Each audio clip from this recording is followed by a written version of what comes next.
Hey guys, tonight we travel somewhere hot.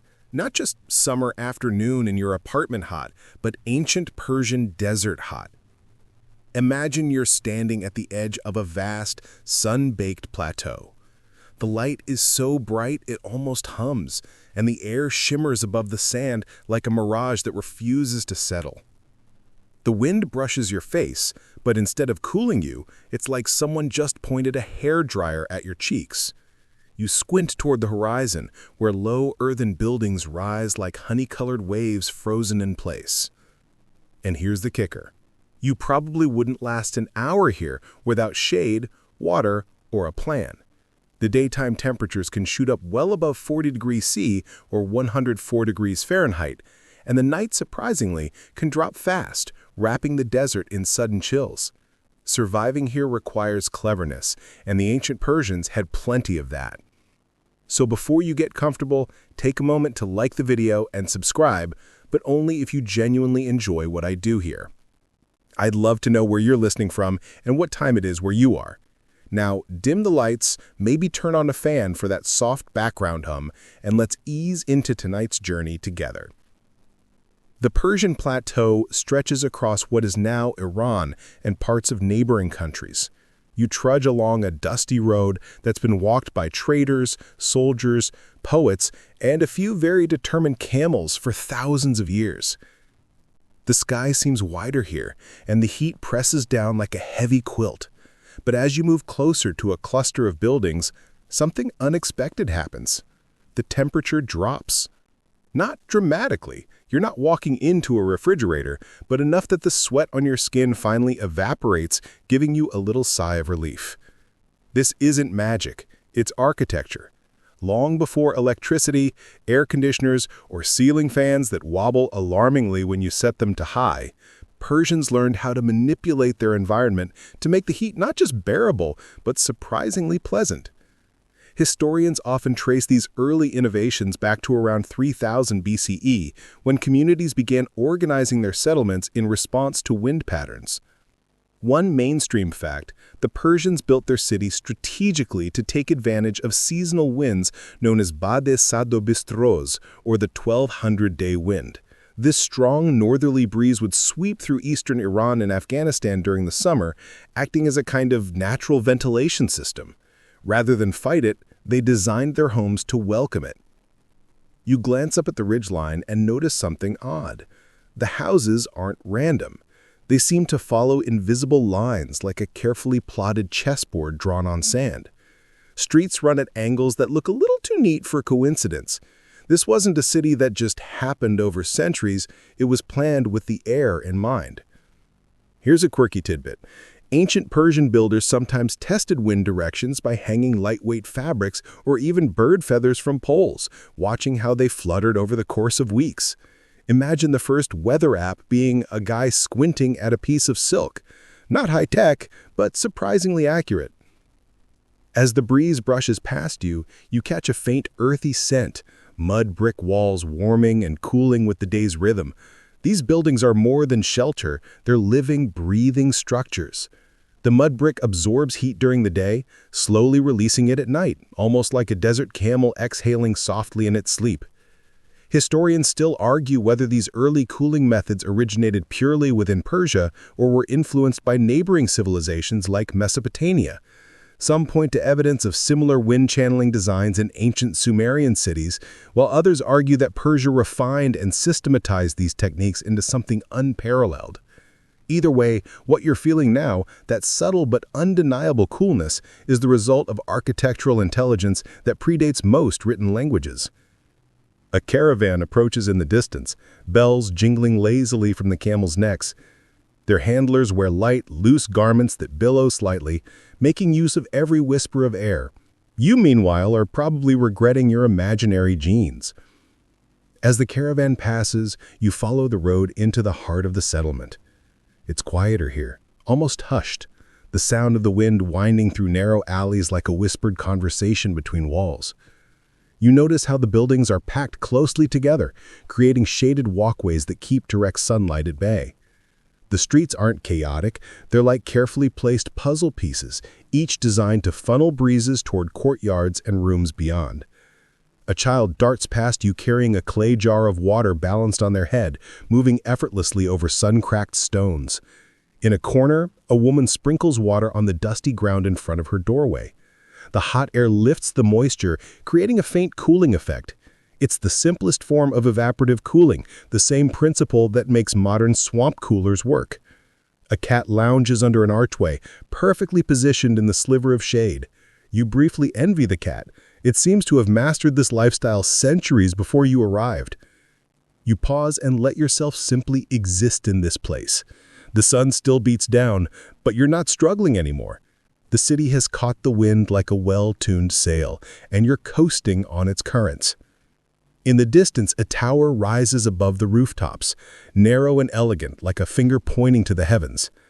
You don't know it yet, but that structure will become central to your night's journey. It's called a badgear, a wind catcher, and it's one of the most brilliant passive cooling technologies ever invented. But before you climb that tower, you need to understand the stage it was built upon, a landscape that demanded respect, adaptation, and ingenuity.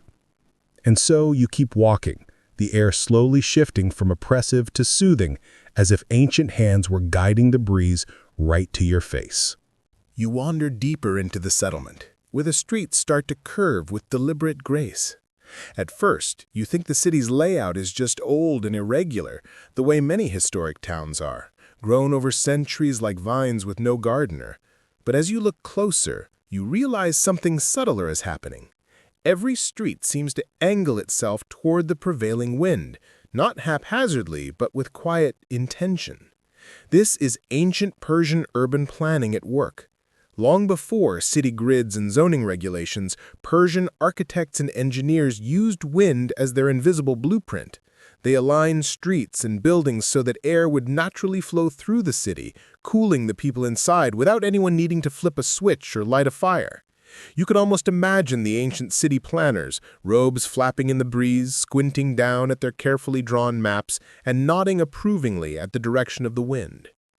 The mainstream historical fact here, many cities in the Persian plateau, including Yazd and Shibam in present-day Iran, were designed with orientation in mind, often placing main thoroughfares perpendicular to dominant summer winds. This allowed wind to travel down the streets, flow into courtyards, and gently circulate through living spaces. In hot, arid regions where even a few degrees of relief could mean the difference between comfort and exhaustion, this wasn't just smart, it was survival. You feel it yourself as you step onto one of these main streets. Even though the sun above is fierce, the narrow alley is shaded and a soft current of air runs along it like an unseen stream. Your footsteps echo quietly on the baked earth. A merchant has hung light fabrics across the alleyway, not for decoration, but as wind filters. The breeze slips through the loosely woven cloth, slow just enough to create a pleasant, consistent flow. It's a kind of air-conditioning ballet happening above your head. A quirky detail historians love. Some urban planners tested airflow by releasing smoke from incense sticks or burning herbs and watching how it moved through model layouts.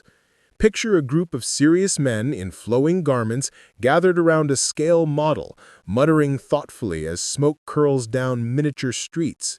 It's like ancient computational fluid dynamics, minus the computers.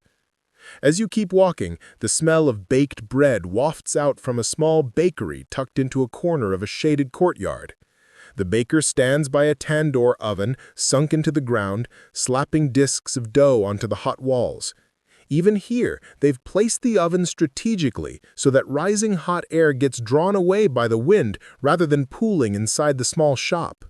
You take in the scene, sweat on the baker's brow, the golden crust of bread bubbling in the oven, and above it all, the wind tugging gently through like an unseen helper.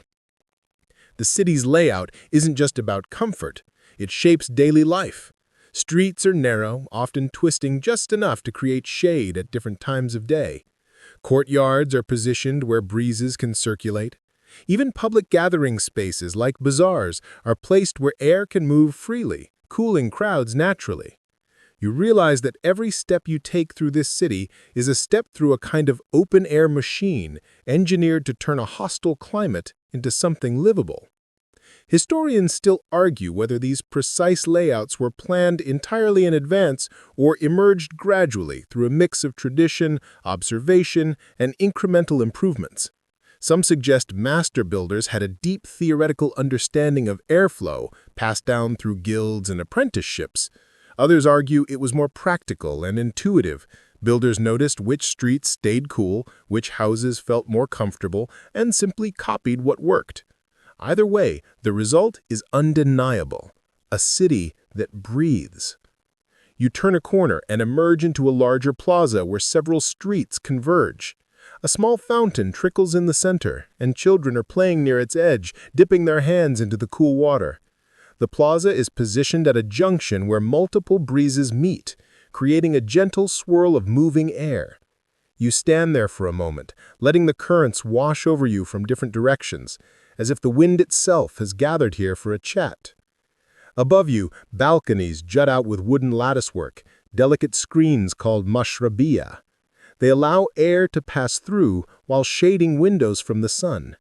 From behind one of these lattices, a woman pours water onto a cloth hanging over the balcony rail. As the wind blows through, it cools the air before it enters the room behind her.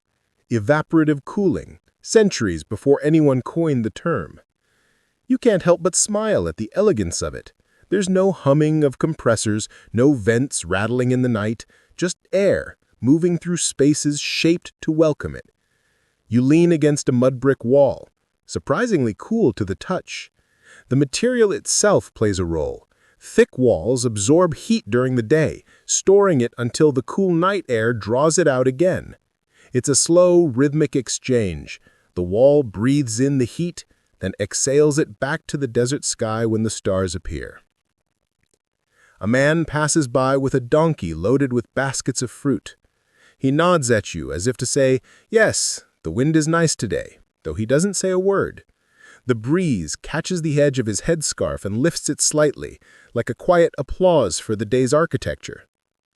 You walk back toward the maze of alleys, noticing how sound behaves differently here too. The wind carries faint conversations, footsteps, and the occasional laugh. It threads through the city like a messenger, tying spaces together. It's easy to imagine someone centuries ago designing these streets not just for airflow, but for how they feel. The way a breeze can brush past your ear like a friend whispering goodnight. You pause at a high point where you can see rooftops stretching toward the horizon. Every roof seems to face a particular direction, like soldiers standing in formation, ready to catch the next gust. Somewhere, a door creaks open, letting out a burst of cooler air from inside a shaded courtyard. It's almost theatrical, like the city itself is demonstrating its tricks to you in slow motion. And as you descend back into the winding streets, you notice the tower from before, that slender Badgir, now closer. It rises above the rooftops, a silent sentinel waiting to catch the wind more deliberately than any street could. The city is the stage, but the wind catcher will be the star of the performance. You wander deeper into the settlement, where the streets start to curve with deliberate grace.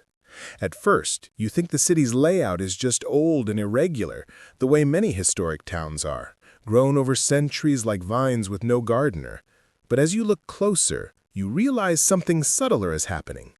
Every street seems to angle itself toward the prevailing wind, not haphazardly, but with quiet intention. This is ancient Persian urban planning at work. Long before city grids and zoning regulations, Persian architects and engineers used wind as their invisible blueprint. They aligned streets and buildings so that air would naturally flow through the city, cooling the people inside without anyone needing to flip a switch or light a fire. You could almost imagine the ancient city planners, robes flapping in the breeze, squinting down at their carefully drawn maps, and nodding approvingly at the direction of the wind. The mainstream historical fact here, many cities in the Persian plateau, including Yazd and Shibam in present-day Iran, were designed with orientation in mind, often placing main thoroughfares perpendicular to dominant summer winds. This allowed wind to travel down the streets, flow into courtyards, and gently circulate through living spaces. In hot, arid regions where even a few degrees of relief could mean the difference between comfort and exhaustion, this wasn't just smart, it was survival. You feel it yourself as you step onto one of these main streets. Even though the sun above is fierce, the narrow alley is shaded and a soft current of air runs along it like an unseen stream. Your footsteps echo quietly on the baked earth. A merchant has hung light fabrics across the alleyway, not for decoration, but as wind filters. The breeze slips through the loosely woven cloth, slow just enough to create a pleasant, consistent flow. It's a kind of air conditioning ballet happening above your head. A quirky detail historians love. Some urban planners tested airflow by releasing smoke from incense sticks or burning herbs and watching how it moved through model layouts. Picture a group of serious men in flowing garments gathered around a scale model, muttering thoughtfully as smoke curls down miniature streets. It's like ancient computational fluid dynamics, minus the computers. As you keep walking, the smell of baked bread wafts out from a small bakery tucked into a corner of a shaded courtyard. The baker stands by a tandoor oven sunk into the ground, slapping discs of dough onto the hot walls. Even here, they've placed the oven strategically so that rising hot air gets drawn away by the wind rather than pooling inside the small shop.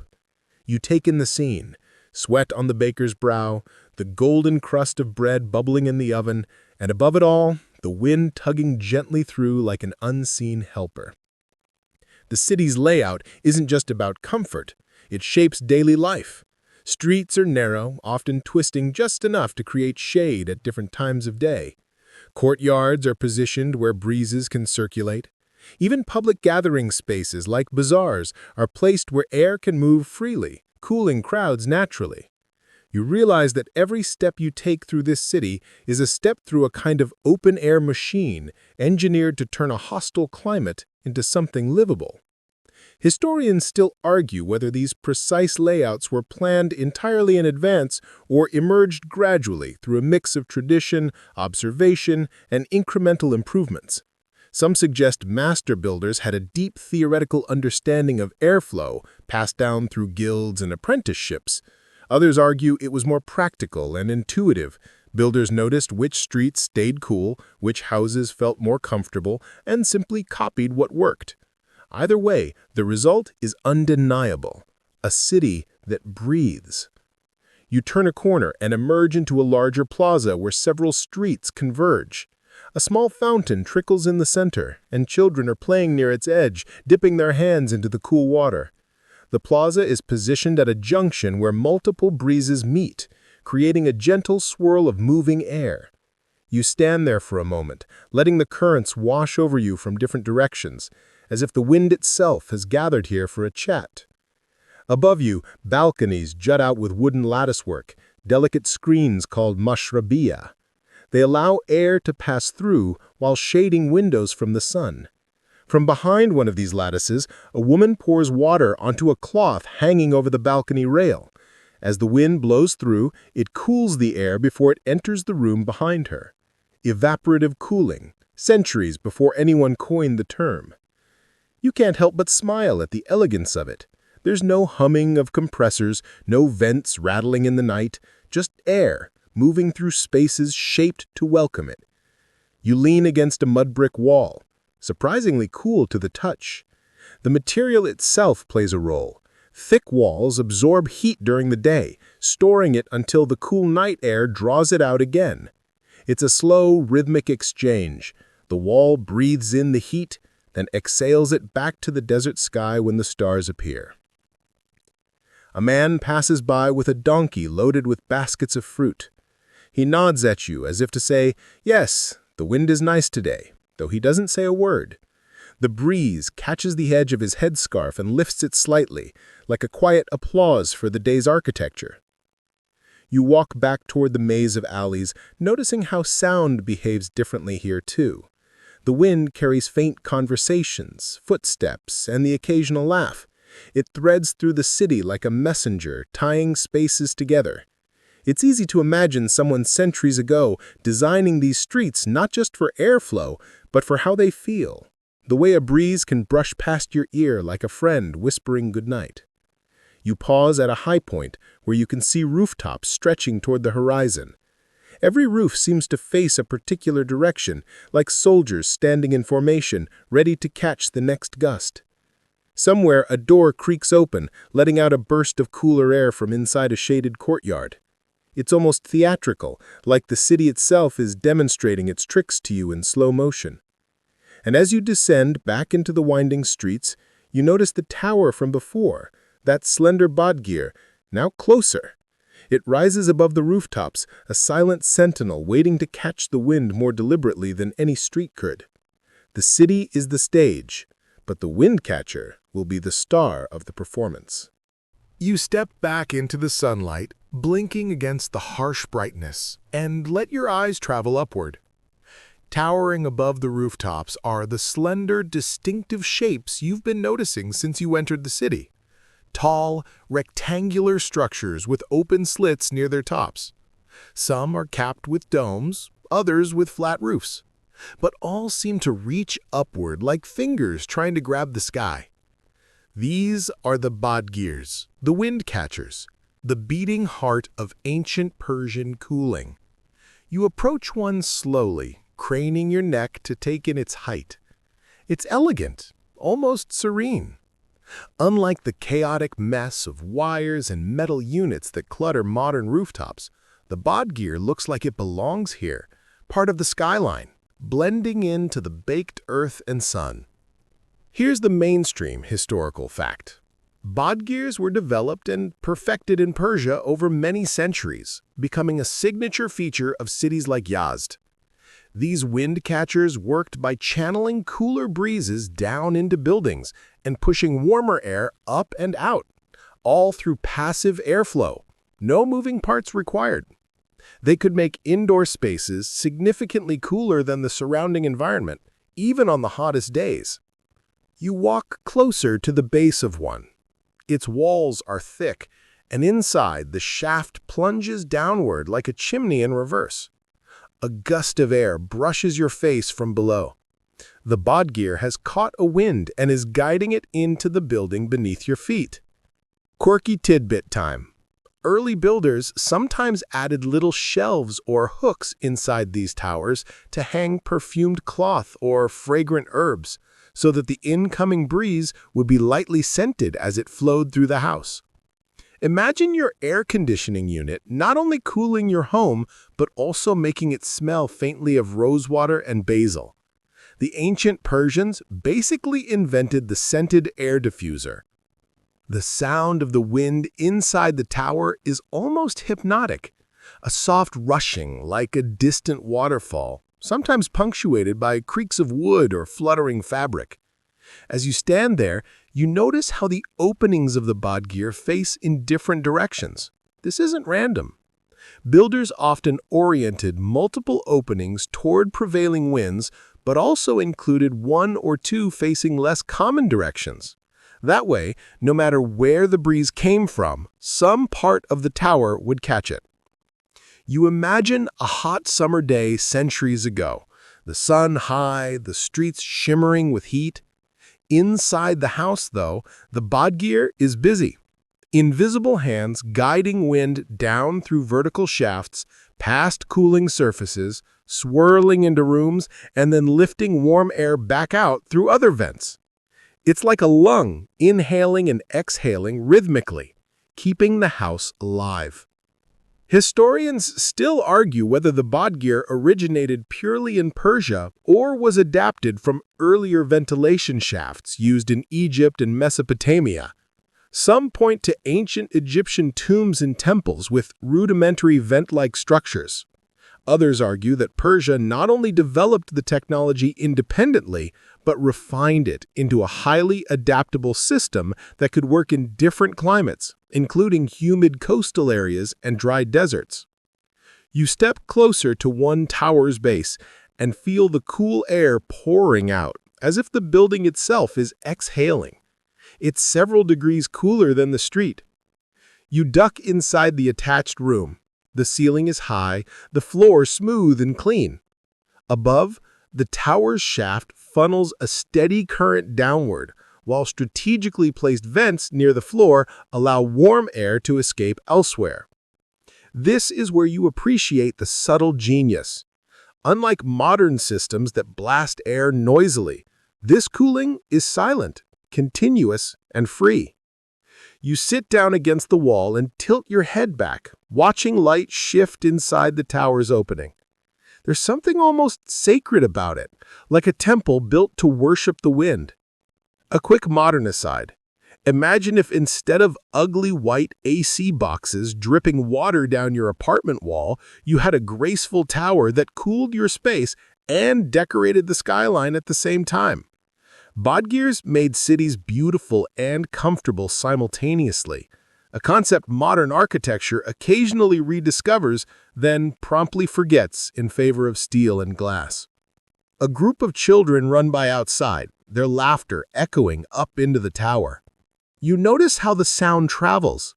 The shaft doesn't just guide air, it guides voices, footsteps, even distant market noises, all softened by the gentle whoosh of wind. The Bodgir's design isn't one-size-fits-all.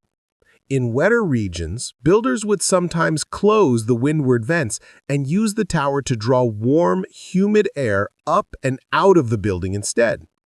In dry regions, like here, they focused on catching and guiding the breeze.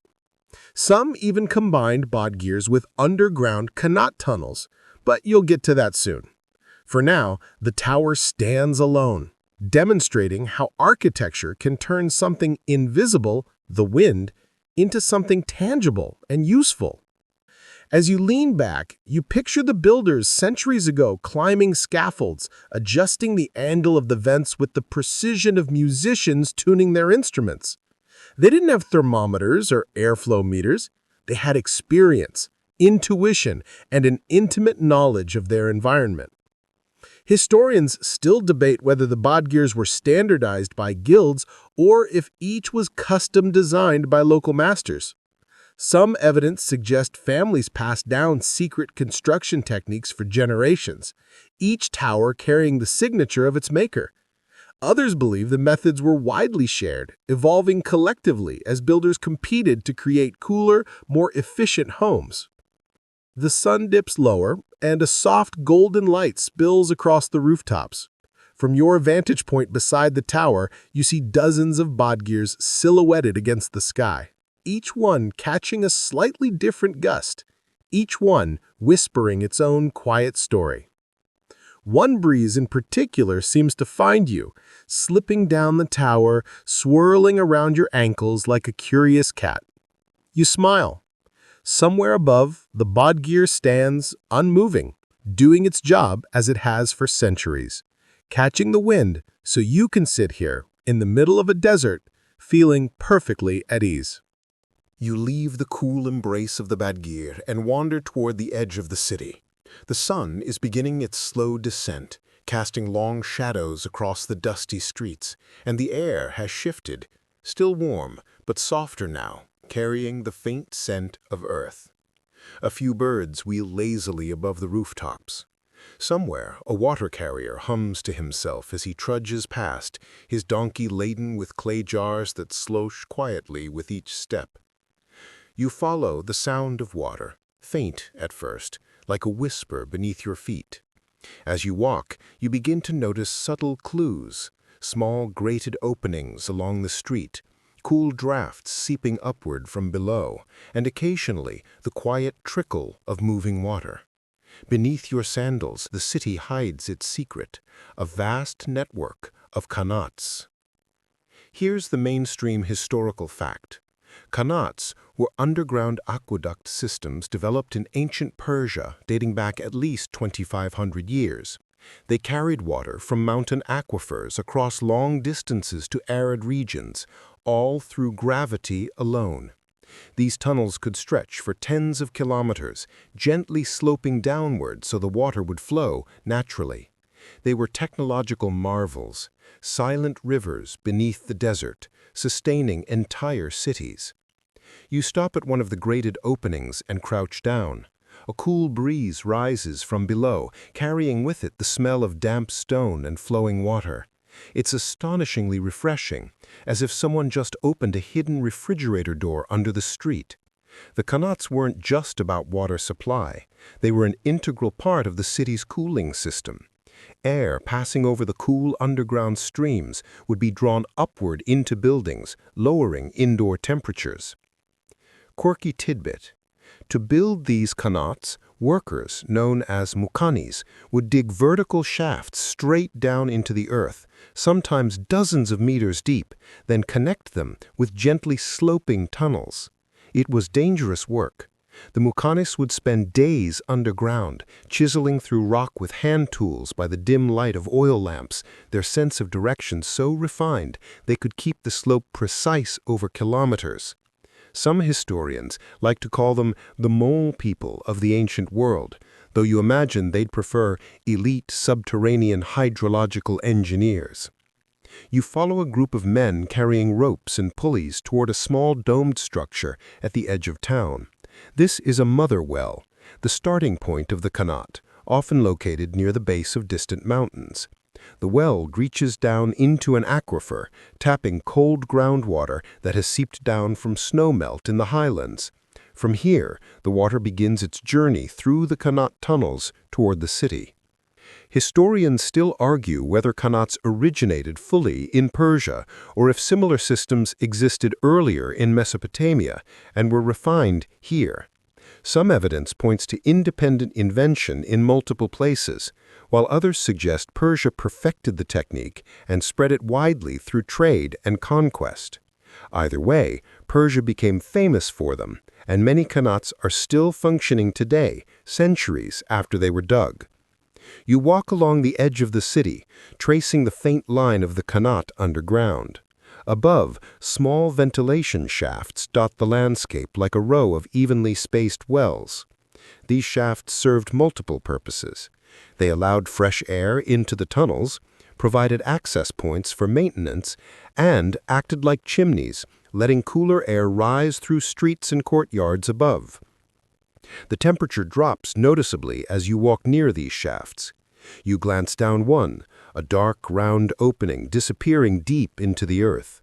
From the depths comes a soft, constant breeze, carrying the coolness of the subterranean water. If you close your eyes, you could almost believe you're standing beside a hidden stream in a cave. A boy runs up with a small clay cup tied to a string.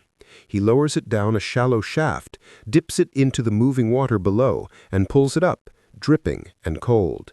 He hands it to you with a grin. You take a sip. The water tastes impossibly fresh, mineral-rich, faintly sweet, like it's been waiting centuries for this exact moment. A quick, modern aside floats into your mind. Imagine if instead of relying on power-hungry pumps and desalination plants, cities today still had these quiet, gravity-fed systems bringing cool, clean water directly to neighborhoods. No noise, no pipes bursting, no giant electricity bills. Just earth, slope, and a little patience. You follow the qanat line further until you reach a small underground chamber. A set of worn stone steps leads down into the darkness. You descend slowly, your hand brushing against the cool, damp walls. The temperature drops dramatically as you reach the bottom. A narrow tunnel stretches away, water glinting faintly in the lamplight. You crouch near the water's edge and listen. The sound is steady, calming, like rain falling on a distant roof. The air here is dense with moisture and surprisingly cool. In ancient Persian cities, this air would be drawn through ducts and vents into homes and public buildings, mixing with the breezes caught by the badgirs above. It's the meeting point of two systems, wind and water, sky and earth. Historians still debate how much of this integration was planned versus accidental. Some argue that the builders intentionally combined qanats with wind catchers to maximize cooling. Others believe the synergy emerged naturally over time as people observed how air behaved around these underground tunnels. Regardless, the result was brilliant. buildings that could stay cool through the hottest summers without a single fan blade turning. You lean back against the damp wall and close your eyes. The heat of the day is gone down here. The only sound is water flowing, timeless and patient. Above ground, families are preparing for the cooler evening, merchants closing stalls, the city shifting into its night rhythm. Down here, though, it's always twilight, cool, steady, reliable. As you climb back up the steps and emerge into the fading light, you notice the city differently. Beneath the dusty streets and humble courtyards lies an entire hidden world, a silent infrastructure that kept life flourishing, where by all rights it should have been unbearable. The breeze from the Connaught shaft brushes your face one last time as you walk away. You look toward the skyline, where the wind catchers stand tall, and beneath your feet you sense the flow of water. Wind above, water below. Two forces patiently working together to turn a desert into a home. The sun has slipped lower now, painting the mud brick walls with soft amber light. You find yourself walking back toward the heart of the city, your steps guided not by streets this time, but by a subtle shift in the air. There's something different about the breeze here. It carries a hint of moisture, a coolness that seems out of place in the fading heat. You turn a corner and suddenly understand why. In front of you is a house crowned with a tall wind catcher, but unlike the others you've seen so far, this one stands directly above a Connaught channel. Here, the two systems, wind and water, meet and perform their quiet, ancient dance. Here's the mainstream historical fact. Many Persian buildings were designed to combine bodgirs with Connaughts, underground water channels. The wind catcher would funnel air downward into the structure, passing it over the cool Connaught water. The air would be cooled by evaporation and convection, then directed into rooms. Meanwhile, warmer air inside would be pushed upward and expelled through other vents. This synergy created natural air conditioning that worked continuously, day and night, without fuel or machinery. You step inside the building, ducking beneath a wooden lintel, polished smooth by centuries of hands. A faint draft brushes past your ankles, not just air, but air transformed. You follow it down a narrow passageway, your sandals clicking softly against the packed earth. The corridor leads to a domed chamber with a deep stone basin at its center. Water from the Connaught flows beneath the floor, unseen, but you can hear it, a soft, persistent trickle like the city's heartbeat. Above, the shaft of the wind catcher rises toward the twilight sky. You tilt your head back. The structure is perfectly aligned to capture the prevailing wind, drawing it downward into this chamber. As the warm air descends, it passes over the hidden stream below, cooling as it moves. By the time it reaches you, it's several degrees cooler than the outside air. You can actually feel the layers: warm air high up, cooler air swirling lazily near the floor. Quirky tidbit: some homes placed delicate reed mats soaked in rose water over the Connaught channels inside these rooms. As the air passed through, it would pick up both moisture and scent, filling the house with a faint, calming fragrance. You imagine drifting off to sleep on a hot summer night while a breeze, cooled by underground water and perfumed with flowers, slips through your room. It's almost unfair how elegant that is. You step closer to the basin and crouch. The air near the floor is so cool it surprises you, not icy, but refreshing, in a way that feels earned. You trail your fingers over the damp stones and think about how this effect happens naturally, constantly, without anyone tending it. Historians still argue whether the precise engineering behind this combined system was formalized in ancient Persian architectural manuals or passed down orally through master builders and apprentices. Some believe complex mathematical calculations were involved to balance air pressure, water temperature, and structural alignment. Others suggest it was more empirical, developed through centuries of trial and error until it simply became the way things are done. As the evening deepens, oil lamps flicker to life in nearby rooms.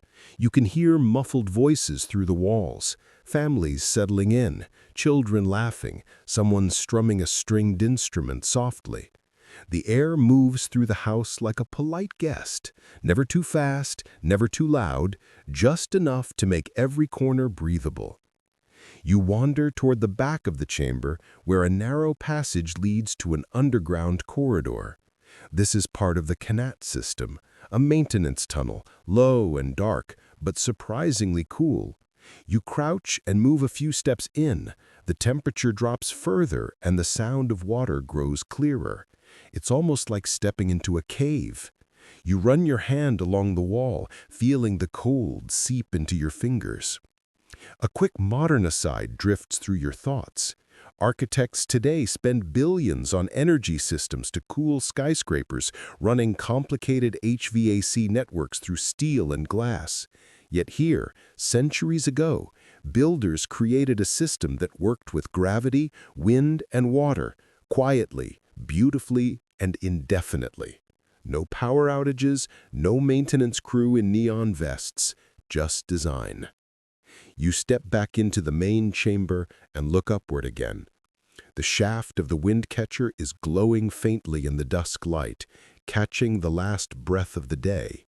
You imagine the wind as a traveler, descending into the house, taking a refreshing dip in the underground stream, and then wandering through rooms to share its coolness before slipping silently out again. Historians still debate the scale of these combined systems. Some evidence suggests entire neighborhoods were linked to shared Qanat channels, with multiple wind catchers working in tandem to cool clusters of houses and public spaces. Others argue most systems were individualized, tailored to each home's layout and the owner's wealth. Either way, standing here, you can feel how seamlessly the system works. There's no separation between architecture and environment. They're collaborators, partners in survival. You lean against the wall, listening. The air hums softly as it moves through the shaft. The water flows steadily below. Outside, the desert night approaches, ready to release the stored heat of the day into the clear sky. But down here, inside this house, it's already cool.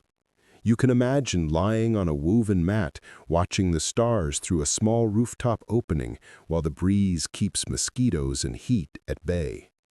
A cat pads silently into the chamber, curls up near the basin, and immediately begins to purr. You can't blame it. This is the most comfortable spot in the city. You step outside again, and the difference hits you. The air beyond the house is still warm, carrying the last blush of sunset. You look back at the wind catcher rising from the roof, and below it, the Qanat flowing unseen. Together, they've turned this house into a sanctuary.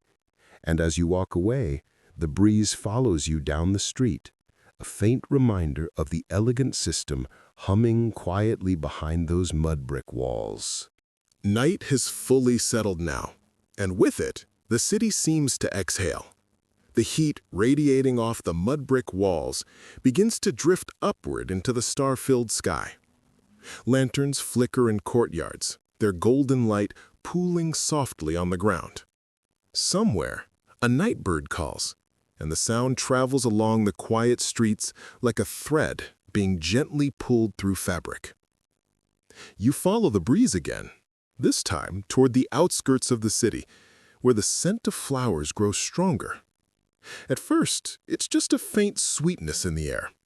Then, as you step through a carved wooden doorway, it envelops you completely. Rose, jasmine, cypress, and damp earth. Before you stretches a Persian chaharbagh, a quadrilateral garden designed with geometric precision, its pathways intersecting like a carpet pattern made real.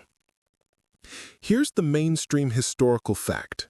The Persian chaharbagh garden, whose name means four gardens, was a signature landscape design that dates back to the Achaemenid Empire. Divided by water channels or walkways into four symmetrical sections, these gardens were designed to reflect the idea of paradise, literally, paraidesa, the old Persian word that gave us paradise. But they weren't just symbolic. They were also functional cooling spaces, designed to maximize airflow and evaporation at night. You step onto the stone path, and immediately you notice how much cooler it is here than in the surrounding streets. Trees have been planted in deliberate rows, their leaves rustling gently in the night wind. The channels of water that crisscross the garden glint in the starlight. As air moves across the surface of the water, it cools and drifts through the walkways, creating a natural nighttime air conditioning effect. A quirky tidbit: some Persian gardens were specifically designed for moonlit gatherings.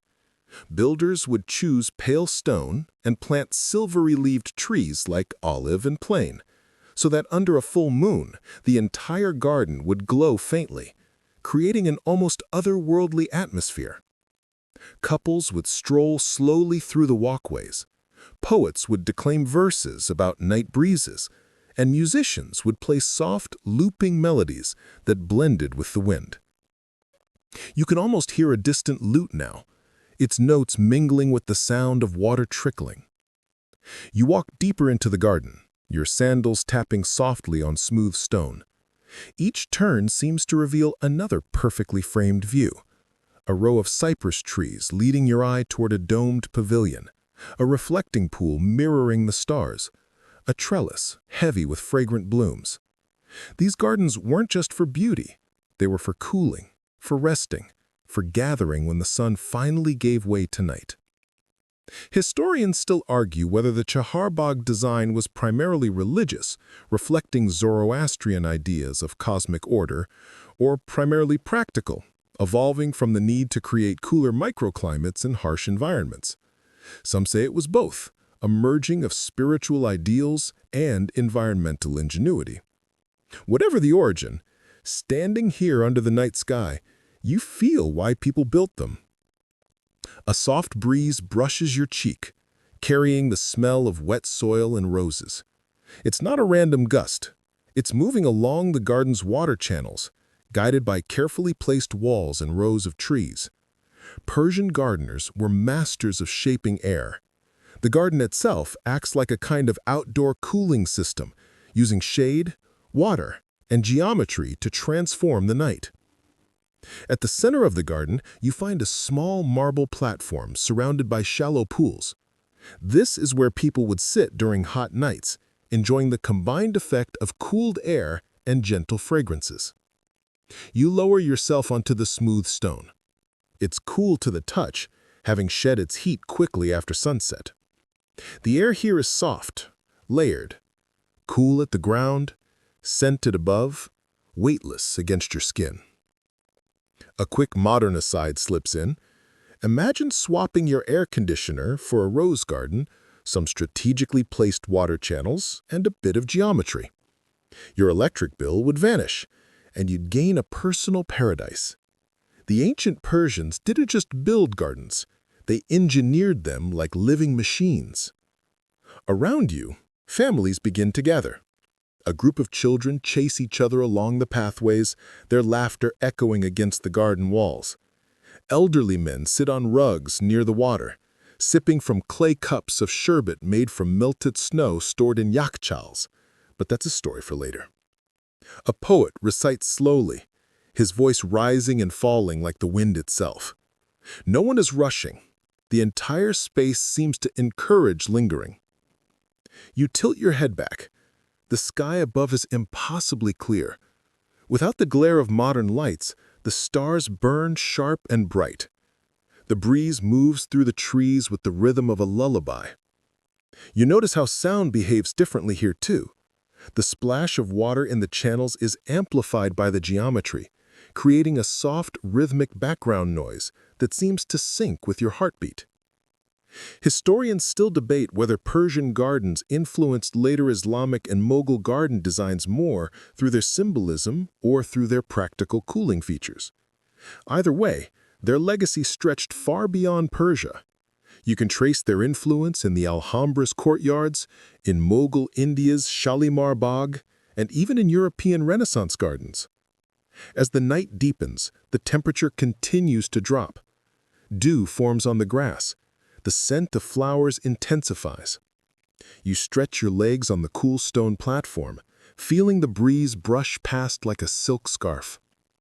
Somewhere nearby, a gardener moves quietly, checking the flow of water in the channels. The system works because someone tends it, not with machines, but with care and attention. It's a reminder that this paradise wasn't passive. It was cultivated, shaped over centuries. You close your eyes for a moment. The garden hums softly around you, water flowing, leaves rustling, distant voices murmuring. In this space, heat feels like a problem that's already been solved. And tomorrow, when the sun rises again, these trees and channels will be ready to face it, patiently cooling another sweltering day. The night air follows you as you leave the tranquil garden and make your way toward the city's grander quarters. The streets widen here, and the mud brick homes give way to more elaborate structures. Carved wooden doors, turquoise tiles glimmering in the lantern light, and domed roofs silhouetted against the stars. This is where the elite of ancient Persia lived, in royal palaces and noble residences built not just for power, but for comfort in a climate that didn't forgive mistakes. Ahead, an impressive gate looms. Its arch is etched with geometric patterns that catch the faint light like lace. You step through and find yourself in a vast courtyard. The air is cooler than outside, not cold, but with a noticeable crispness that makes your shoulders drop. You glance around.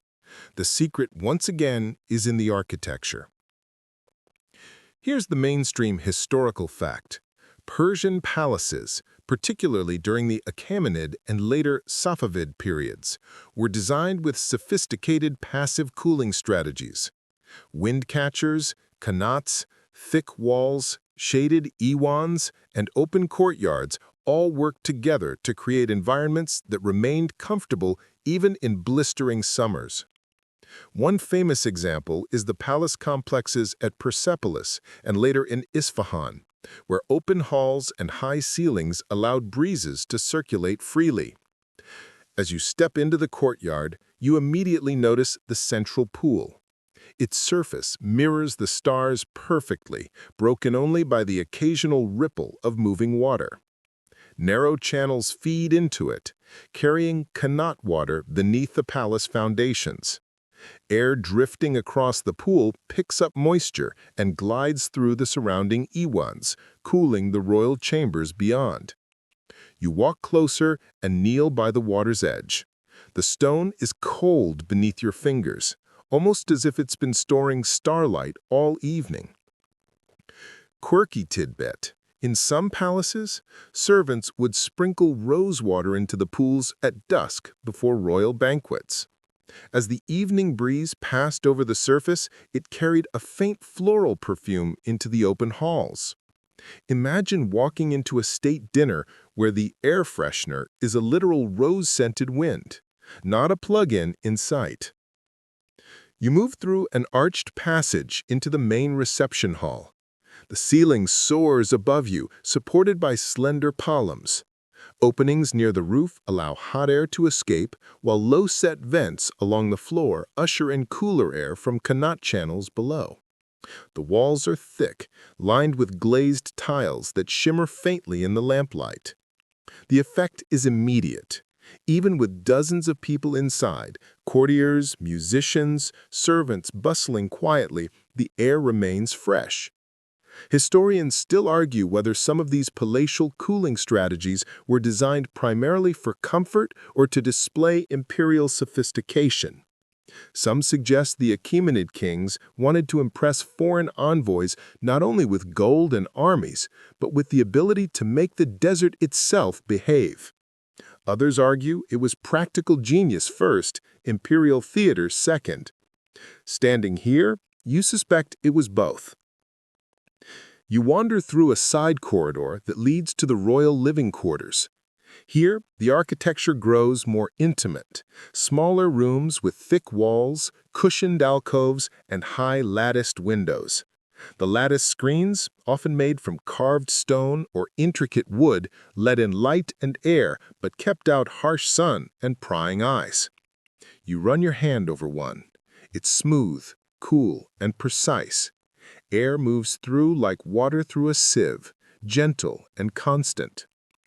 Somewhere ahead, you hear the distant sound of musicians, a ney flute, a soft drum, the faint strum of strings.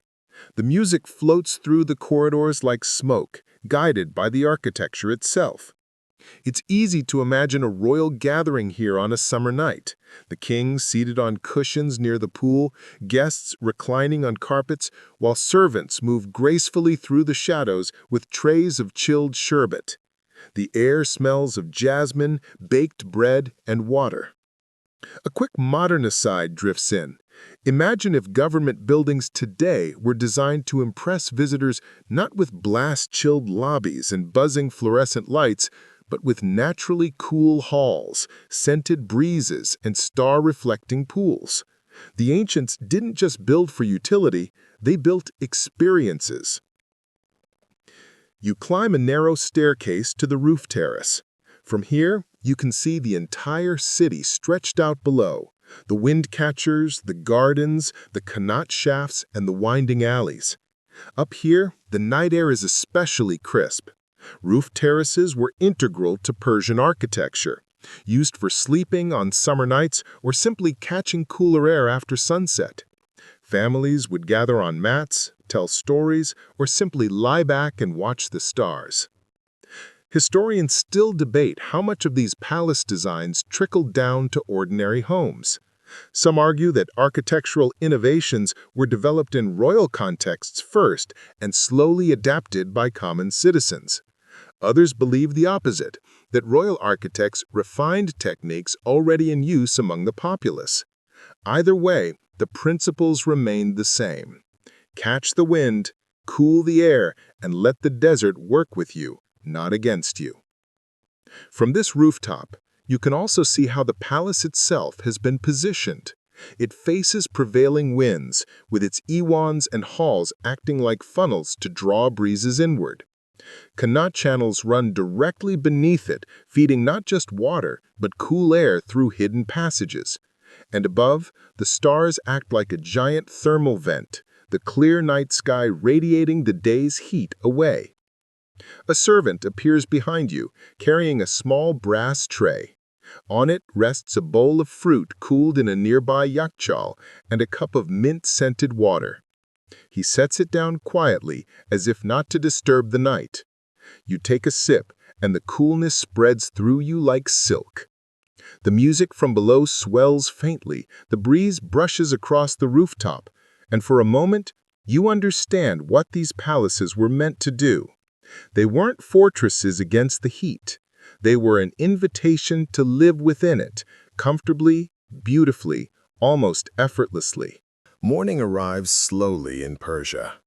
The first light touches the desert like a hesitant painter testing the canvas.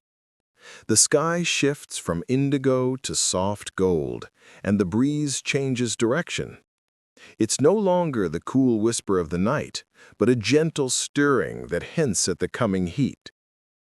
You wake to find yourself in the middle of a city that's already alive, but not frantically. There's a rhythm to life here, shaped by centuries of understanding what the wind will do next. Today, you decide to leave the palaces behind and wander through the neighborhoods where everyday Persians live their daily lives beneath the watchful silhouettes of the wind catchers. Up close, these towers seem even more present. They lean over the streets like benevolent guardians, catching the morning wind before the sun begins its assault. Here's the mainstream historical fact. In cities like Yazd and Kerman, wind catchers weren't luxury items reserved for the elite. They were common features in homes, mosques, schools, caravanserais, inns for travelers, and bazaars. This widespread adoption created entire neighborhoods where air circulation was carefully orchestrated through both private and shared architectural features.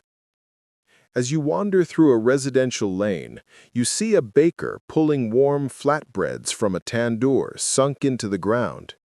His shop is positioned so the prevailing breeze flows through an opening near the oven, carrying away the heat and smoke. You can feel it when you step inside. Warm near the fire, but not suffocating. The baker smiles at you, flips a disc of dough against the oven wall with practiced ease, and gestures toward a cooling stack of bread on a cloth-covered tray. A few doors down, a merchant arranges bolts of cloth in the shaded entrance of his home shop. A narrow vent just above his head lets in air from a windcatcher shaft, while the open courtyard behind him creates a gentle draft that flows through the space. As customers step in, they instinctively pause in the entryway, savoring the cool breeze before beginning to haggle. It's like walking into a naturally air-conditioned boutique. A quirky tidbit. Travelers in the 17th century sometimes wrote about Persian bazaars not just for their goods, but for their surprising comfort. One European merchant remarked that in the market, one walks as if in a shaded garden, though the sun above is a tyrant. Some bazaars had their own small windcatchers or used large openings in domed roofs to guide air through the stalls, making it easier to linger, browse, and, crucially, spend money. You keep walking, and the sounds of daily life blend with the soft sighing of air through vents and towers. Pots clink as women fill them at communal water points fed by qanats. Donkeys clip-clop past, their loads balanced neatly. Children run through narrow alleys, their laughter bouncing off the walls, creating little eddies of sound that swirl with the morning breeze. Historians still argue whether this integrated urban cooling was the result of centralized city planning or simply evolved organically over generations. Some point to evidence of deliberate street orientation and building regulations in medieval Persian records. Others suggest families simply built what worked best for their plot of land, and over time, the collective effect turned the city into a giant, harmonious cooling machine. Either way, as you walk through it, the effect feels deliberate, like the city itself has been tuned to a natural rhythm. The afternoon sun is high now, and the heat settles over the city like a heavy quilt. Even the breeze seems to pause, as if taking a break before the cooler evening returns. You follow a shaded path out toward the edge of the settlement, where the ground slopes gently downward, and there, almost blending into the landscape, you see something that looks like a giant clay beehive rising from the earth. At first glance, it seems like a strange hill with smooth, sloping sides and a pointed dome. But as you approach, you feel something unexpected, a cool draft seeping out from a narrow opening near its base. You crouch down, and the air that brushes your face is crisp, almost startling after the baking heat. You've arrived at a yakchal, literally, ice pit. Here's the mainstream historical fact. Long before mechanical refrigeration, ancient Persians developed the yakchal system to store winter ice and keep food cool through the hottest months. These domed, mud brick structures were a brilliant blend of geometry, insulation, and evaporation. Some could store ice harvested from nearby mountains or frozen at night in shallow ponds, keeping it intact well into summer. You step closer, placing your hand on the outer wall. The mud brick's surface is warm but dry. The thick, insulating layers beneath keep the inside temperature stable, while the conical shape helps draw warm air upward and away, much like a reverse chimney. A small doorway invites you in. You duck through and are immediately enveloped in darkness and coolness. The interior is cavernous, surprisingly tall, with a deep pit at its center. It smells faintly of damp clay and old ice, a scent both earthy and crisp. Your footsteps echo softly. The walls curve smoothly overhead, funneling any rising heat toward a vent at the very top of the dome, while the pit below holds the cold air like a basin holds water. Quirky tidbit.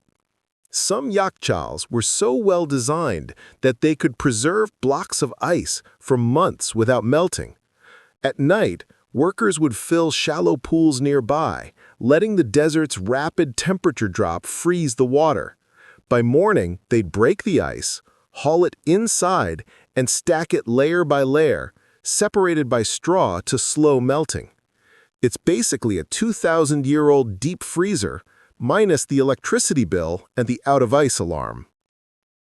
Historians still argue whether yakhchals were first invented in Persia or adapted from earlier cold storage techniques in Central Asia. Some evidence points to independent invention.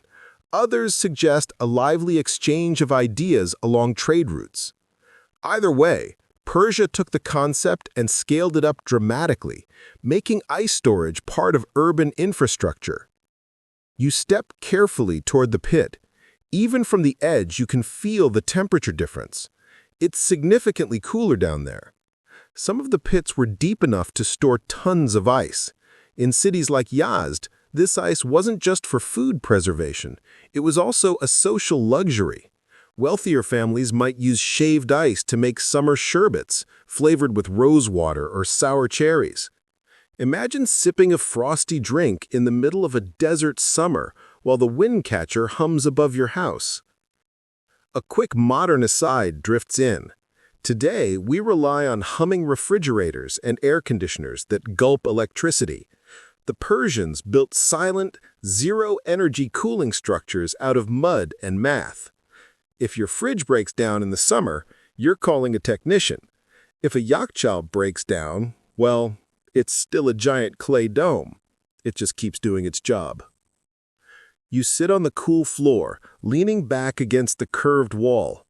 The temperature is steady and soothing, like a quiet underground refuge. Above you, light filters through the narrow vent at the dome's apex, a sharp, vertical beam illuminating floating dust like lazy snow. Nearby, a worker is stacking earthen jars filled with dairy and fruits. He moves slowly and methodically, careful to keep the cool air trapped inside. A small boy follows him, licking what appears to be a primitive popsicle, shaved ice packed around fruit syrup in a little cup. He offers you a taste, and you take it. It's sweet, icy, and almost shocking against the warmth still clinging to your skin from outside. Historians still debate exactly how widespread yakhchal use was across Persian society. Some argue they were primarily urban luxuries for the elite. Others point to evidence of communal yakhchals serving entire neighborhoods, particularly during harvest seasons when surplus produce needed to be stored. Regardless, these structures were engineering masterpieces, some of which still stand today, silently outlasting centuries of technological trends. You wander toward the back of the chamber where a qanat channel runs beneath the floor. This isn't accidental. Many yakhchals were strategically built near qanats so that cold groundwater could help stabilize the interior temperature and carry away any melted runoff. It's another example of Persian systems working in harmony, wind above, water below, ice in between. The worker notices your curiosity and taps the wall lightly, smiling. "It breathes," he says, or at least that's how you imagine his words carried through time. And he's right. The structure manages air and temperature with such elegance that it feels alive. As you step back out into the blazing afternoon sun, the difference is almost dramatic enough to make you turn right back in. You stand at the entrance for a moment, half in hot desert air, half in Yakchal coolness, a living doorway between seasons. You glance up at the conical dome, its surface blending into the dusty landscape. From afar, travelers might mistake it for a small hill, but locals know better. Beneath that humble shape lies one of humanity's earliest and most efficient refrigerators, quietly defying the desert for centuries. The wind shifts slightly, signaling that evening is not too far away. You take one last breath of the cool air and head back toward the city, feeling as though you've stepped out of a time machine, except everything you've seen still works. The sun begins its slow descent, mellowing from a harsh overseer into a more forgiving companion. As the streets ease into the evening rhythm, you find yourself drifting toward one of the city's older districts, a place where the architecture hasn't changed in centuries. Lanterns flicker to life one by one, and the breeze returns, softer now, weaving its way through alleys as if it never left. Here, cooling wasn't just a matter of engineering, it was entwined with the way people understood the world itself. Here's the mainstream historical fact. Ancient Persian culture didn't treat technology and spirituality as separate domains. The systems of wind catchers, qanats, and gardens were often built with cosmic order in mind, aligned with cardinal directions, harmonized with seasonal cycles, and influenced by Zoroastrian cosmology, which emphasized balance between the elements, earth, water, air, and fire. Cooling was more than comfort, it was a way to live in harmony with the universe. You walk through a narrow lane and step into a modest courtyard. In the center, a small fountain gurgles gently, surrounded by low seating and perfumed plants. The walls are adorned with geometric tiles that catch the fading light. The entire space seems carefully arranged, not for show, but for flow of air, water, and people. You can almost feel invisible lines connecting everything like threads in a quiet loom. A man sits cross-legged near the fountain, sprinkling rosewater into the air. The droplets catch the breeze and scatter scent through the courtyard like a soft incense. He smiles as if he knows exactly what he's doing, not just cooling the space, but restoring balance. Quirky tidbit. In some Zoroastrian texts, air and water were considered sacred life carriers. Builders would orient wind catchers to face certain winds believed to be more pure, while avoiding directions associated with dry, dusty, or tainted air. Some structures even featured inscriptions or carvings at their openings, invoking blessings on the wind itself, as if greeting an honored guest every time a breeze entered the home. You glance upward at a nearby budgear. Its openings face precisely north and east, positioned to catch seasonal winds. This isn't random. Many builders followed celestial observations. The orientation of towers, gardens, and even qanat lines often mirrored constellations or solar paths. By aligning their architecture with natural rhythms, the Persians created spaces that felt almost preordained to work well. Historians still argue whether these alignments were religious mandates, practical meteorological insights, or both. Some believe Zoroastrian priests played a direct role in planning major structures to match cosmological principles. Others suggest builders simply noticed which directions worked best over time and attached spiritual meaning to them later. Whatever the order, the outcome is the same: spaces that breathe with the world around them. You sit beside the fountain as the air cools further. The sound of the water blends with the distant sigh of wind through the towers above. Around you, the city's evening rituals unfold. Someone lights a small oil lamp near a doorway. A group of children chases each other across the street, their feet pattering like drum beats. Neighbors gather on rooftops to share stories while the breeze runs between them like an invisible storyteller. A quick modern aside floats in. Today, we tend to separate technology from spirituality. We build our cooling systems in basements or hide them behind vents as if ashamed of the machinery. In ancient Persia, the opposite was true. The cooling structures were celebrated, placed high on rooftops, integrated into religious spaces, and even poetically described. A wind catcher wasn't just a vent, it was a skyward hand greeting the wind. You walk toward a small fire temple at the edge of the district. The structure is modest, thick walls, few openings, but near the entrance stands a wind tower, shorter than the residential ones, directing air into the main chamber. Inside, a sacred flame flickers. The air moves carefully, never disturbing the fire, just carrying away heat so the temple remains comfortable for worshippers. It's a delicate balance between two elements: fire, revered as pure and eternal, and air, the gentle caretaker. A priest tends the flame, adjusting small vents near the floor. You realize this isn't just ritual, it's thermodynamics in robes.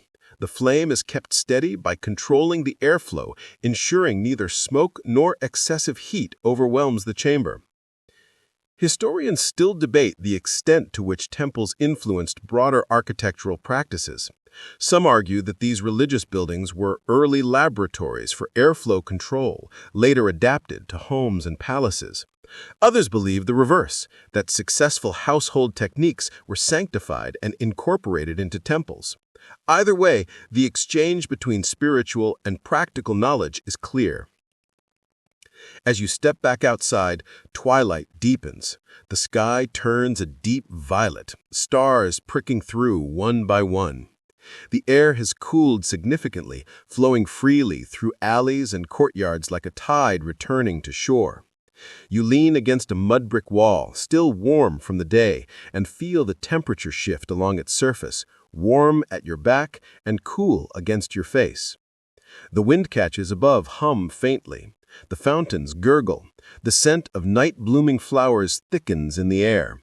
You realize that for the Persians, cooling wasn't just about defeating the heat. It was about participating in a cosmic dance, aligning structures with stars, winds, and water, and finding comfort in cooperation rather than conquest. Somewhere nearby, a storyteller's voice rises in the evening air, recounting a tale of heroes and wins. People gather on cushions under the stars to listen, their faces lit by lamplight and cooled by the breeze. The boundaries between architecture, ritual, and daily life blur until they're indistinguishable. And in this moment, sitting in a courtyard perfumed by roses and guided by wind, you understand something profound. The ancient Persians didn't just build homes, they built harmony. The night has settled comfortably over the city, and the air has taken on that clean, velvety quality that comes only after the desert finally exhales. You find yourself walking toward the caravan routes, those long arteries that carried goods, ideas, and technologies across continents. You can almost hear the faint creak of camel saddles and the rhythmic bells of distant caravans arriving at the city gates. It's here, on the edges of Persia's vast trade networks, that the genius of Persian cooling systems began to travel far beyond its birthplace. Here's the mainstream historical fact. Persian innovations such as qanats and wind catchers didn't stay within Persian borders. Through centuries of trade and conquest, especially during the Achaemenid, Parthian, and Sasanian empires, these ideas spread westward to Arabia, North Africa, and the Mediterranean, and eastward into Central and South Asia. Later, Islamic architecture absorbed and adapted them, carrying wind catchers, known in Arabic as malkaf, to Egypt and beyond, and inspiring cooling designs in regions as far away as Spain. As you walk along the caravan route, you pass a group of traders resting beneath a large wooden shelter. Their camels are tied nearby, chewing lazily under the stars. Rolls of textiles, baskets of spices, glazed tiles, and handwritten scrolls lie scattered on carpets. Someone pours you a cup of water from a clay jug cooled in a qanat-fed basin. The water is cold enough to fog the cup in the night air. You take a sip and listen to their stories. Quirky tidbit. Some traders described wind catchers to foreign audiences not as towers, but as sky funnels or air harvesters. One medieval traveler from Cairo wrote in his diary that, upon visiting Persia, I saw buildings that drink from the sky as men drink from wells.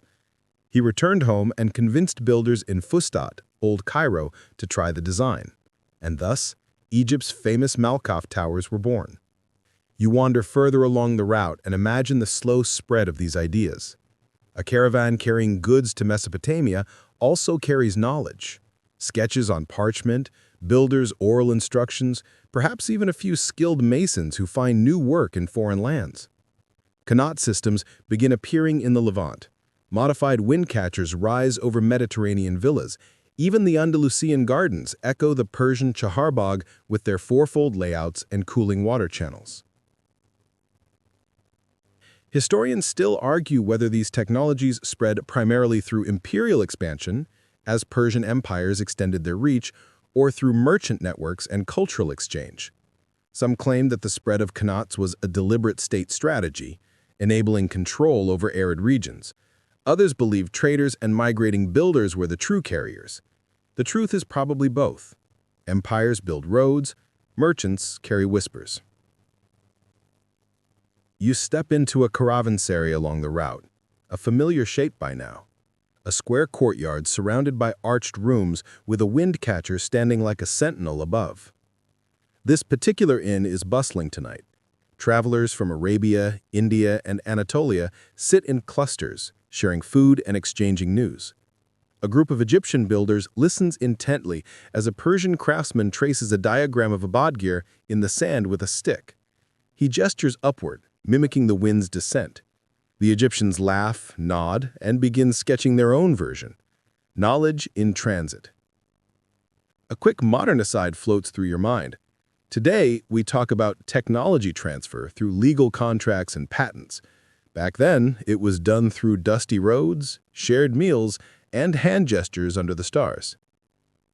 You step into one of the guest rooms. It's simple. A raised platform for sleeping, clay walls, and a small opening high on one side.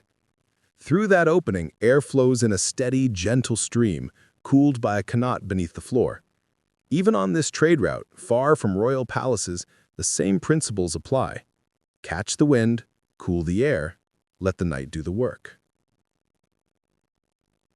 Historians still debate the extent of qanat influence on Roman and later Islamic aqueduct systems. Some claim that Roman engineers were inspired by Persian qanats after their encounters in Mesopotamia. Others argue that the Romans developed their own methods independently. Regardless, by the medieval period, qanats and wind catchers had clearly influenced architecture across the Islamic world, from Cairo's Malkoff Towers to the courtyard houses of Damascus, and even to Moorish Spain's cooling patios. You leave the caravanserai and walk along a section of the qanat that runs parallel to the trade road. It's covered, of course, but every so often, small maintenance shafts rise from the ground like a trail of breadcrumbs. Traders camp near these shafts for a reason. The breeze that flows from them offers cool relief even out in the open desert. You lean over one and feel that familiar upward drift of cool air carrying the scent of far-off mountains. Further down the road, a small desert outpost shows another adaptation, a low structure with narrow slits instead of tall towers. Here, builders have modified the Persian wind catcher concept for windy and sandy environments, catching air from the leeward side to reduce dust.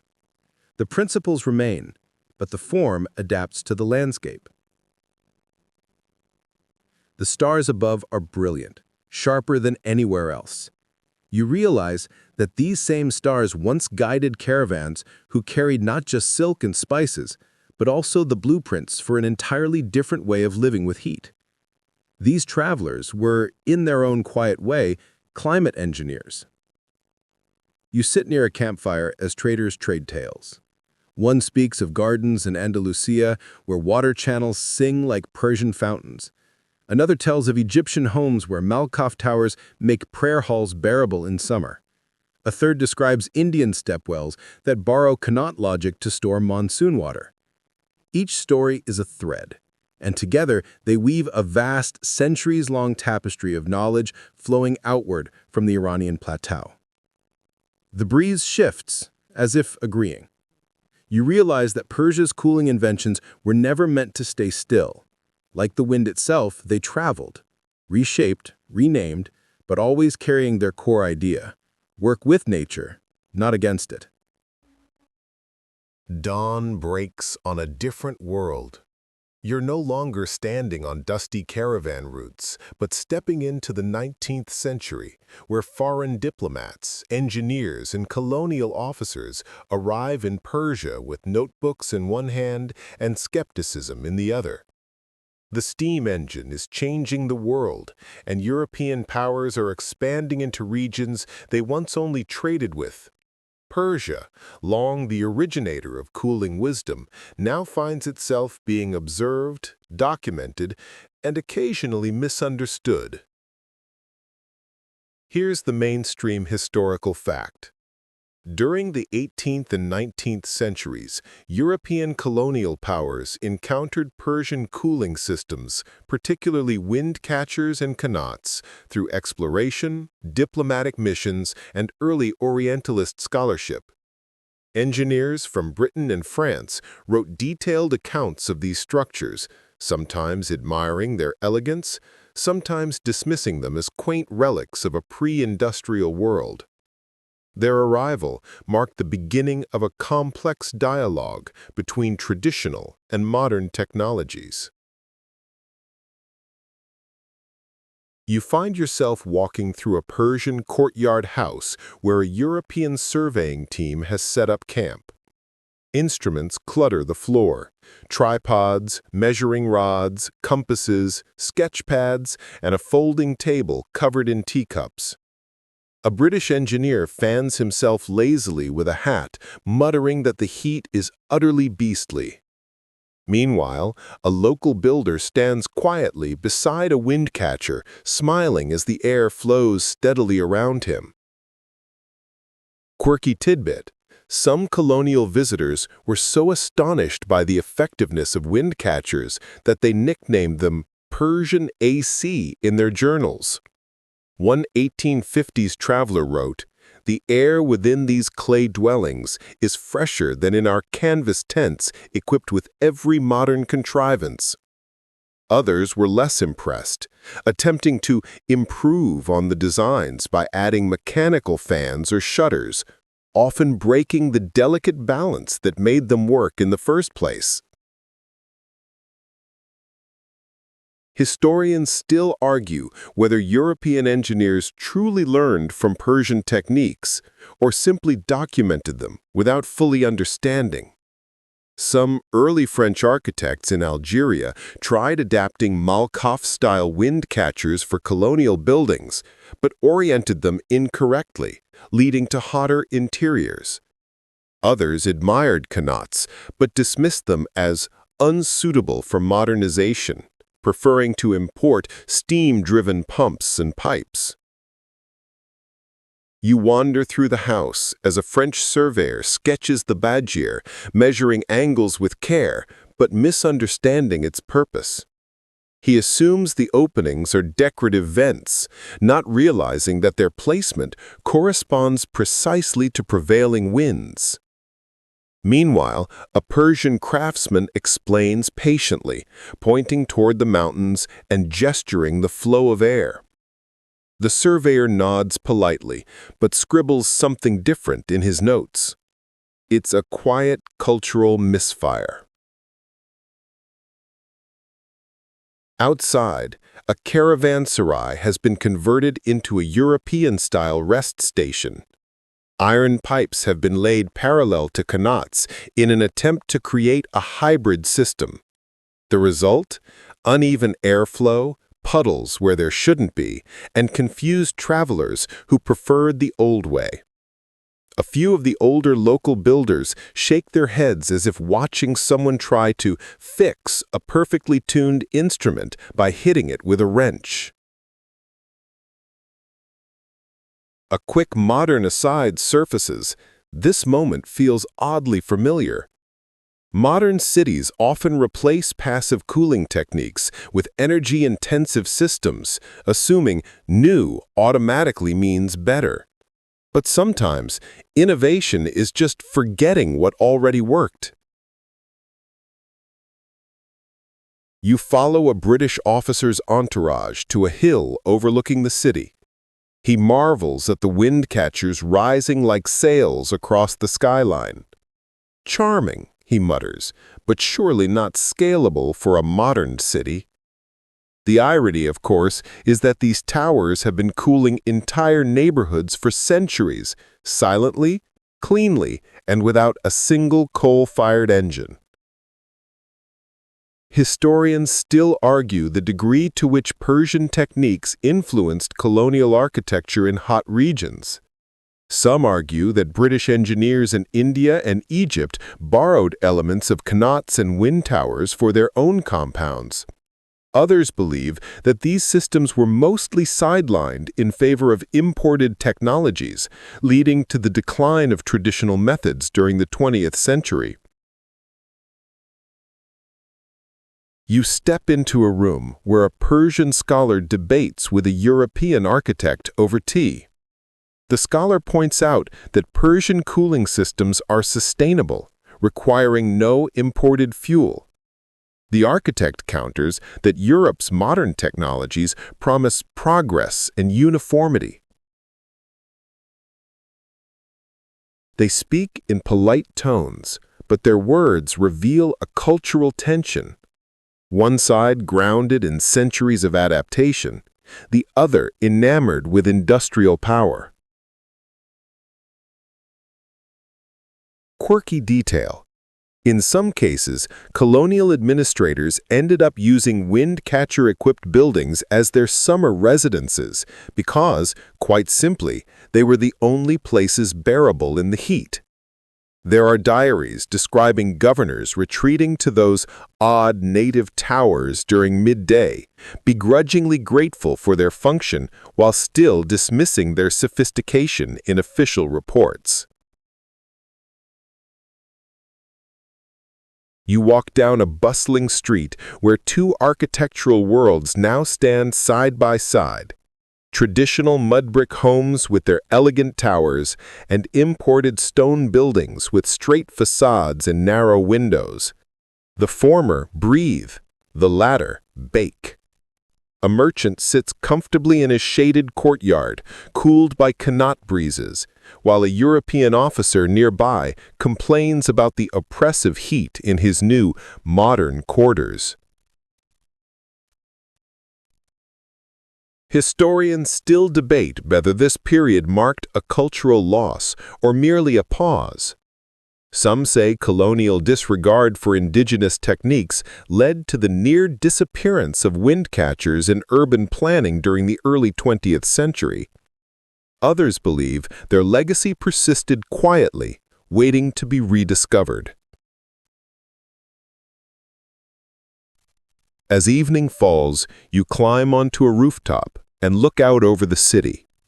The wind catchers still stand, unbothered by foreign rulers or industrial fashions. They've survived empires before. The breeze moves through them just as it always has, carrying coolness through alleyways, into courtyards, and across centuries. Below, a group of children plays in the shadow of a European-style building. Their parents sit nearby in a traditional house, fanning themselves lazily as the wind does most of the work. Cultures collide, but the air, impartial and eternal, continues to flow through the Badgirs. And as the sky darkens, you can sense a quiet resilience in the towers. They don't need defending, they simply keep working. The night sky above Persia is dark and endless, but below, the winds tell a quieter story, a story of gradual fading. You stand again in the heart of a city where once Hundreds of wind catchers rose proudly like sails, guiding air through every home and market. Now, it's the mid-20th century. Cars hum on the streets. Radios crackle softly in windows. Electric bulbs throw a faint yellow glow across alleyways that were once lit only by moonlight and lanterns. Change has arrived, humming and buzzing through wires. Here's the mainstream historical fact. During the 20th century, especially in the mid to late decades, traditional Persian cooling systems declined rapidly as Western-style mechanical air conditioning, refrigeration, and modern urban planning became widespread. Wind catchers were dismantled or neglected. Qanats were replaced by electric pumps and municipal water systems, and yakshals were abandoned in favor of refrigerators. What had once been essential, living infrastructure began to be viewed as old-fashioned. You walk down a street where a few battered wind catchers remain. Some are missing their upper vents, others are half buried in modern concrete. A shopkeeper leans against his doorway, sipping tea from a glass cup, an electric fan buzzing behind him. The air it blows is hot, recycled, a faint shadow of the natural breezes that once swept through here. Quirky tidbit. In some cities, wind catchers were actually chopped down to make way for telephone lines or rooftop water tanks. Builders found them inconvenient for new electrical grids, not realizing they were destroying passive systems that worked perfectly well. One old resident reportedly said, "We removed the towers, then bought fans to replace them. The wind laughed at us." You turn a corner and come across a yakshal, or what remains of it. The dome is cracked, its once smooth mud brick walls flaking under neglect. Inside, dust has replaced ice. A family has stacked plastic crates where once winter snow was stored for the summer. Refrigerators hum in their kitchen, reliable but loud. The stillness that once defined the yakshal's cool interior is gone, replaced by the mechanical sigh of machines. Historians still argue whether this decline was inevitable. Some claim modernization simply followed its course. As cities grew, electricity became widespread, and populations demanded faster, more controllable cooling systems. Others argue that the decline was a cultural shift, a fascination with Western technology leading people to abandon working systems, not because they failed, but because they didn't look modern. You climb onto a rooftop. From here, the cityscape tells the story even more clearly. Instead of elegant bedgears rising toward the wind, there are square rooftops crowded with satellite dishes, solar water heaters, and the occasional air conditioning unit dripping water onto the street below. The skyline that once looked like a fleet of ships catching the breeze now resembles a parking lot of boxes. A quick modern aside creeps in. You can almost imagine the wind itself sulking somewhere outside the city, hands on its hips, waiting for someone to invite it back in. You wander toward the city's edge where a few old neighborhoods remain stubbornly intact. Here, you find homes where families still use qanats and wind catchers. The walls are thick, the courtyard shaded, and the air, miraculously, is cool, even without electricity. An elderly man invites you in. He pours you water from a clay jug that's been sitting near the qanat vent, and it's perfectly chilled. He gestures upward at the tower and says something simple but profound. The wind never stopped. We just stopped listening. Historians still debate when exactly the shift became irreversible. Some point to the 1950s, when oil wealth enabled large-scale modernization. Others highlight the 1970s, when urban populations exploded and imported technologies flooded the market. By then, many qanats were drying up either from neglect or because deep wells and pumps disrupted their delicate gradients. Wind catchers fell out of building codes, dismissed as obsolete. But the story doesn't end in decay. In the late 20th and early 21st centuries, a new movement begins to stir. Architects, faced with rising energy costs and environmental pressures, look back not in nostalgia but in curiosity. Suddenly, those old towers and underground channels aren't relics, they're blueprints. Sustainable, elegant blueprints. You step into a newly built structure on the outskirts of the city. It's sleek, modern, but something is different. Above the roof rises a tall, beautifully proportioned tower. Inside, the building's design channels air through shaded courtyards and Connacht-inspired vents. This is modern eco-architecture, drawing directly from Persian principles. A soft breeze flows through the lobby. There's no mechanical hum, just the natural sigh of moving air. Quirky example. Contemporary architects in Iran, the UAE, and even parts of Europe have revived wind catcher designs for modern eco-friendly buildings. Some use hybrid systems, traditional towers enhanced with discrete fans to maximize airflow while minimizing energy use. One famous modern building in Yazd uses passive cooling to reduce energy consumption by nearly 70%. Historians still debate whether this revival is a return to tradition or simply good engineering rediscovered. Some call it heritage architecture, others just call it smart. Either way, the wind catchers are slowly reappearing, not as quaint ornaments, but as functional, forward-thinking designs. You walk through a new garden built in the Charbagh style, but this time it's bordered by solar panels and modern irrigation sensors. Connacht-inspired channels run under glass walkways. The air above the water is cool, guided by modern gears shaped with laser precision. It's the past and the future, shaking hands.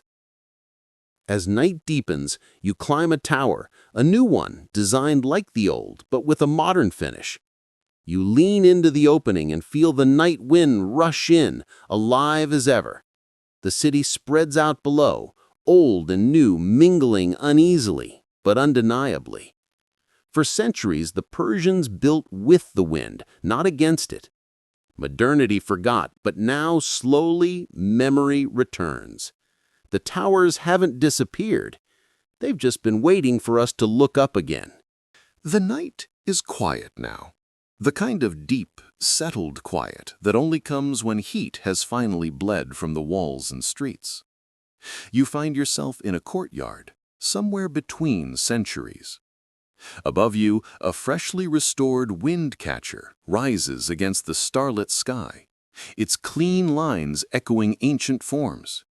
Beneath your feet, a Connacht murmurs softly like an old storyteller clearing his throat before the final tale. You ease yourself onto a low bench near a small pool. Lantern light dances on the water's surface, making patterns that ripple across the surrounding mud brick walls. The air that drifts through is impossibly soft, a gentle current that slides past your skin like silk. It carries with it a subtle mix of scents, damp earth from the Connacht below, the faint sweetness of night-blooming jasmine, and a whisper of desert dust.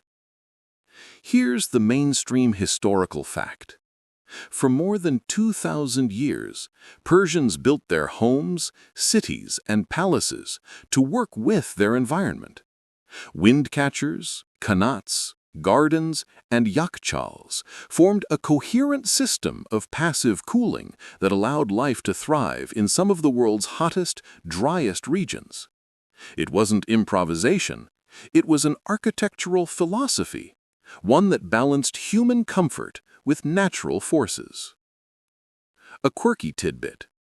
In some older neighborhoods, people used to sleep on rooftops during summer nights, arranging their beds in line with the tower openings to catch the night wind just right. Children would fall asleep to stories told under the stars while the breeze slipped across their faces. Some families even had informal wind spots, places on the roof where airflow was known to be just perfect. Think of it as the ancient version of choosing the best spot under the air conditioner vent. Historians still argue whether these systems emerged more from pragmatic necessity or from philosophical intent. Some say the Persians simply solved practical problems with ingenious methods. Others believe their designs reflected a deep, almost spiritual respect for the natural world, a worldview that saw air, water, and light as collaborators rather than resources to dominate. But perhaps the debate itself misses the point. The result was harmony, whether intentional or intuitive. You lean back, listening to the air move through the tower. It has a sound if you listen closely, not a loud whoosh, but a subtle, steady breath, as if the building itself is alive. Somewhere nearby, someone adjusts a reed mat hanging over a doorway, guiding the breeze more precisely. A child's laughter drifts from a rooftop. A clay cup knocks softly against a stone ledge. Every sound seems amplified by the stillness. The moon is high now, bright enough to outline the tower in silver. You trace its shape with your eyes, imagining all the centuries it has seen. Royal architects climbing scaffolds to align the openings just right. Merchants storing their wares in cool courtyards. Builders whispering instructions to apprentices beneath oil lamps. Travelers arriving dusty and exhausted to find relief in a breeze that asked for nothing in return. A quick modern aside surfaces, gentle this time. You can almost picture future cities built not on noisy machines, but on quiet intelligence. Towers rising, not as nostalgic ornaments, but as functional parts of new skylines. Catching wind, channeling water, offering comfort without demanding energy. It's not fantasy, it's memory, patiently waiting to be remembered. Historians still debate how much of this knowledge can be fully revived in today's sprawling cities. Some say these techniques work best in smaller, more dense communities. Others argue they can be scaled with modern materials and computational design. The truth, as always, probably lies somewhere between, in the marriage of ancient wisdom and contemporary tools. You close your eyes for a moment and simply feel. The temperature is perfect, not too cold, not too warm, achieved without a single hum of machinery. The city breathes around you. Above, the wind catcher listens and responds. Below, the qanat hums its low lullaby. You imagine lying on a rooftop centuries ago, a woven mat beneath you, your head turned toward the night sky. A storyteller finishes his tale as the breeze brushes your cheek. The stars feel close enough to touch. You don't need anything else. The air moves through the tower once more, soft, steady, eternal. Now, let everything slow down. The stories have been told. The towers stand quietly in the starlight. You picture yourself lying back in that courtyard, the breeze flowing steadily across your skin. Each breath matches the rhythm of the wind. Slow in, slower out. The heat of the day has dissolved completely, leaving only the cool whisper of night air moving through ancient stone. Your mind drifts over everything you've experienced. The rise of wind catchers, the underground rivers of qanats, the scented gardens and the icy depths of yakchals, the wisdom carried by caravans, the misunderstandings of colonizers, and the quiet revival taking shape today. All of it flows together like the wind itself, continuous, unbroken, patient. The stars above feel infinite, the sky a dark velvet dome. The tower hums faintly. Somewhere, a fountain trickles. It's the sound of a world in balance, human life and nature moving together, not against each other. Your breathing slows further. The details of the courtyard soften in your mind's eye. The breeze becomes weightless, like a hand smoothing a crumpled sheet. Thoughts loosen, scatter, and settle like dust at the bottom of a qanat. All that remains is the cool night, the steady wind, and the quiet knowledge that these systems have been breathing for millennia, long before you arrived and long after you drift to sleep. The wind slides past your ears one last time, gentle as a lullaby, and then silence.